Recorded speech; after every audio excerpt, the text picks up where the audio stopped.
New students, अगर आपको phases in plant kingdom समझने में प्रॉब्लम आ रही है, कौन सा फेज कब डोमिनेंट होता है, कौन सा फेज कब इंडिपेंडेंट होता है, कब डिपेंडेंट होता है, ये समझने में प्रॉब्लम आ रही है, कंफ्यूजन हो रहा है, तो चिंता करने की कोई बात नहीं है। मैं आपको ऐसा एक न्यूमोनिक बताऊंगी, ऐसी एक स्टोरी बताऊंगी जिससे मैंने आपको प्लांट हार्मोन के बारे में बताया था, जिसकी वजह से क्या हो जाएगा, आपके दिमाग में फिक्स हो जाएगा, आप कभी भी फेजेस इन प्लांट किंगडम नहीं भूलेंगे। ठीक है, तो ध्यान से देखना मैं क्या बोल रही। तो पहला हम समझते हैं कि ये गैमेटोफाइट स्पोरोफाइट होता क्या है। तो गैमेटोफाइट हमें पता है, फाइट मतलब क्या, प्लांट का टाइप। जैसे स्पोरोफाइट हो, जैसे टेरिडोफाइटा, ब्रायोफाइटा, थैलोफाइटा हमें पता है। जैसे गैमेटोफाइट क्या हो गया, हैप्लॉइड फेज। हैप्लॉइड फेज होता है प्लांट्स में, जो क्या करता है, गैमेट्स फॉर्म करता है। वो गैमेटोफाइट है तो क्या फॉर्म करेगा, गैमेट्स फॉर्म करेगा बाय मियोसिस। यहाँ पे उल्टा है, हमें पता होता है कि हमारी बॉडी में गैमेट्स कैसे फॉर्म होते हैं, बाय मियोसिस, लेकिन प्लांट उल्टा करते हैं। वो क्या करते हैं, produce gametes by mitosis. Sporophyte क्या करते हैं, डिप्लॉयड फेज होता है, प्रोड्यूस स्पोर्स बाय मियोसिस। इतना आपको पता होगा। मैं आपको बता दूं कि आपको याद कैसे रखना है। हाँ, मैं आपको एक स्टोरी बताने वाली हूँ, ध्यान से सुनिए। तो इस स्टोरी में आप खुद हैं, ये स्टोरी है आपके बारे में और आपकी मम्मी के बारे में। ठीक है, तो स्पोर यानी कि सम, यानी कि आप, आप खुद, और गैमेटोफाइट मतलब आपकी मम्मी या मॉम। ठीक है, तो आप देखो कि जब आप छोटे थे, जब आप 6 मंथ्स के वगैरह थे, 6 मंथ्स के आप थे, आपको शायद याद भी नहीं होगा, लेकिन तब आप क्या थे, कंप्लीटली डिपेंडेंट कहाँ थे, अपनी मम्मी के ऊपर डिपेंडेंट थे। यानी कि आपको हमेशा मम्मी ही लगती थी, आपका सब कुछ आपकी मम्मी थी। ठीक है, फिर आप उसके बाद हो गए 1 से 2 साल के, बड़े हो गए आप थोड़े से, तब भी आप क्या थे, तभी आप तो मम्मी से चिपक के बैठते थे, है ना। ये जो 6 महीने का बच्चा है ना, वो कभी कभार अपने चाची के पास, अपनी मासी के पास, अपनी बुआ चाचा के पास जा सकता है, लेकिन ये जो 1-2 साल के बच्चे होते हैं ना, ये अपनी मम्मी को छोड़ के कहीं नहीं जाते हैं। इन्हें पता होता है कि इनकी मम्मी ही इनका सब कुछ है, ये आपको छोड़ के कहीं नहीं जाने देंगे। अगर आपने आपके घर में बच्चे देखे हो तो आपको पता होगा, 6 महीने में वो आपके पास आ जाएंगे, लेकिन 1 या 2 साल में वो आपके पास नहीं आते हैं। वो ज्यादा से ज्यादा अपनी मम्मी के पास रहते हैं। ठीक है, तो ये दो तो फेमस हो गए आपके। अब थोड़ा सा हम क्या करते हैं और आगे बढ़ते हैं। जब आप 7th स्टैंडर्ड में थे, 7th स्टैंडर्ड हो गया या 8th स्टैंडर्ड में आप थे, तब याद करो, तब आप शायद एक दिन बिना मम्मी के रह सकते, है ना।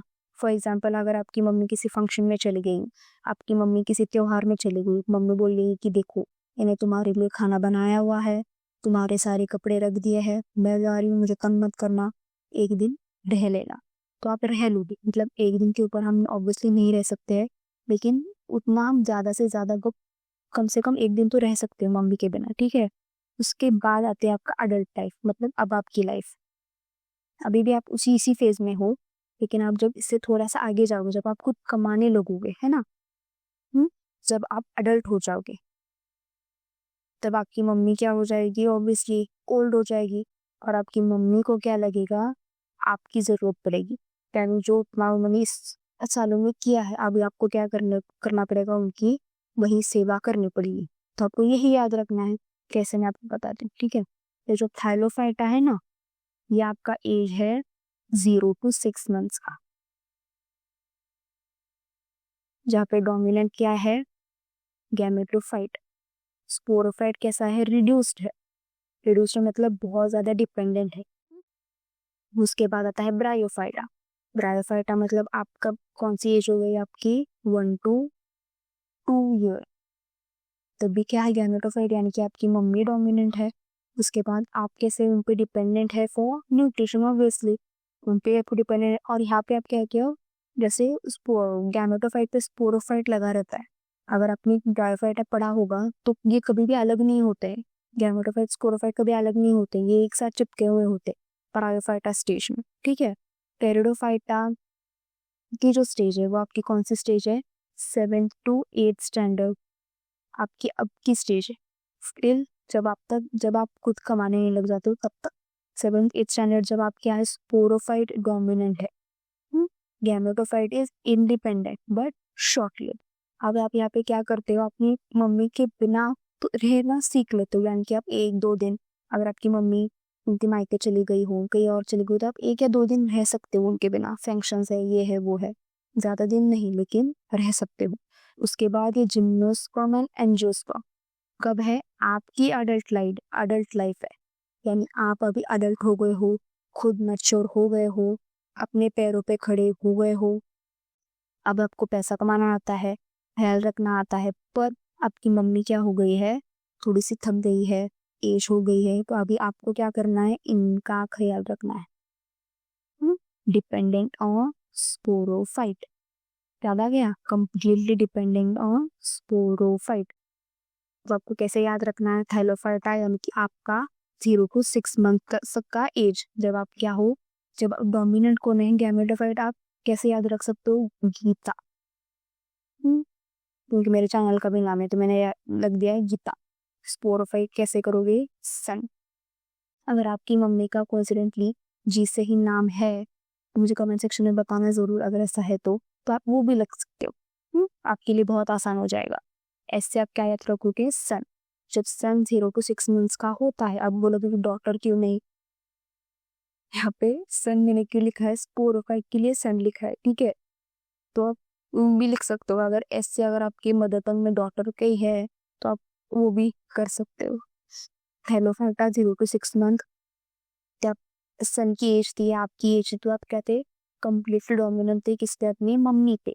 ब्रायोफाइटा आपकी एज 1 to 2 years की, 1 to 2 years की हो चुकी है, पर आप कंप्लीटली डिपेंडेंट किस पे है, अपनी मम्मी पे ही है। क्यों, क्योंकि न्यूट्रिशन आपकी मम्मी ही दे रही है, और आप क्या है, चिपके हैं, यानी कि गैमेटोफाइट स्पोरोफाइट एक जगह पे है, खुद से अलग नहीं होते हैं। टेरिडोफाइटा 7th-8th स्टैंडर्ड में है आप क्या कर सकते हैं, आप मम्मी के बिना रह सकते हैं। आप नानी के घर चले गए, मामा के घर चले गए, मम्मी को छोड़ के, तो आप उनके बिना रह सकते हैं। ऐसा नहीं है कि आपको जितना यहाँ पे जरूरत थी उतना यहाँ पे जरूरत नहीं है, आप ख्याल खुद का रख सकते हैं।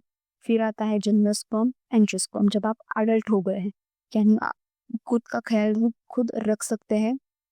पर अब क्या हुआ है, आप आपकी मम्मी जो है, जो गीता है, वो क्या है, थोड़ी सी थक गई है, थोड़ा सा, मतलब उन्होंने इतना सब कुछ किया आपके लिए, वो खुद थक गई है, और वो क्या है, अभी आप पे डिपेंडेंट है।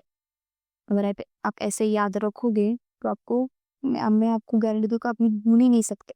आपको कैसे याद रखना है, थैलोफाइटा में डोमिनेंट कौन है, मदर कौन है, गीता। थाइलोफाइटा ब्रायोफाइटा में कौन डोमिनेंट है, गीता। तो गीता दोनों में और डोमिनेंट है। टेरिडोफाइटा में स्पोरोफाइट भी डोमिनेंट होता है, गैमेटोफाइट इंडिपेंडेंट होता है, लेकिन शॉर्ट लिव्ड होता है। तो कैसे याद रखना है, यहाँ पे आप गैमेटोफाइट आप डोमिनेंट लिख सकते हो, यहाँ पे स्पोरोफाइट भी डोमिनेंट है, यहाँ पे गैमेटोफाइट भी है। ऐसा नहीं कि गैमेटोफाइट इस पे कंप्लीटली डिपेंडेंट है, जी नहीं। ये कब होगा, जब जिम्नोस्पर्म में होगा। जिम्नोस्पर्म में अब सन क्या हुआ है, अब अडल्ट हो गया है, तो गैमेटोफाइट को क्या कर सकता है, संभाल सकता है। गैमेटोफाइट उस पे डिपेंडेंट रहेगा। इस छोटी सी स्टोरी से मैंने आपको ये समझा दिया है कि आपको फेजेस ऑफ प्लांट किंगडम कैसे याद रखने हैं। ऐसे ही मैंने एक स्टोरी बनाई है किसके ऊपर, नर्व इम्पल्स के ऊपर और प्लांट हार्मोन्स के ऊपर भी, तो आप उसे देख सकते हैं, और आपकी जो भी डाउट्स है वो आप क्लियर कर सकते हैं। अगर आपको और किसी टॉपिक में प्रॉब्लम आ रही है समझने में, उसे याद करने में, तो आप बता सकते हैं, मैं उसे भी एक स्टोरी की तरह आपको समझाऊंगी, जिसकी वजह से आप अच्छे से उसे रिटेन कर पाएंगे। Thank you.